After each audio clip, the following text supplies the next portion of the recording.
তো আপনারা দেখতেছেন একটা 50 mm পাইপ, এখন একটা 90 দরকার। স্টোরে রেডিমেড 90 নাই, আর যেগুলো আছে এগুলো অনেক বড় রাউন্ড, এগুলো হয় না।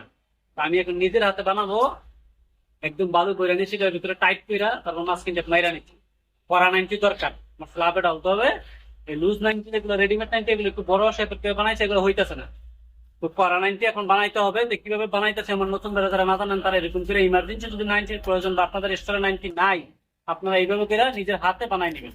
তো দেখেন, দেখতে থাকেন কিভাবে বানান। হিটকেনারের সাথে এখন হিট মেরে নেন। ওইটা পাইপটা নরম হয়ে গেছে, এখনই ব্যান মারতেই আমি আরেকটু হিট করে আরেকটু নরম করতেছি।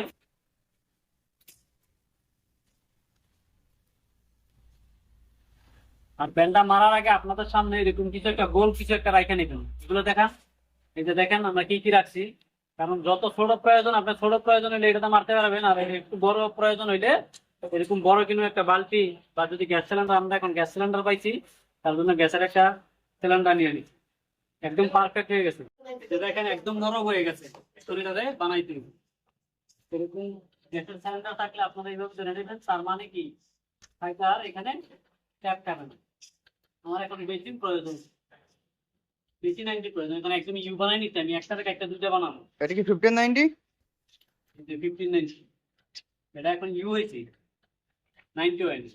90 সাইডে 90 বানাতে একটু তুলে দিলে হবে। এই যে এখন ইউ টাইপ বানাইছি আমি, এটার মাঝখানটা কাইটা দুইটা বানাবো। আর এখানে দেখেন কোনো ট্যাপ খাই নাই, কারণ একদম নরম করতে হইব, একদম পুরোটা পাইপের নরম করতে হইব, আর মাঝখানে বালু একদম চাইটা জায়গা ভরতে হইব।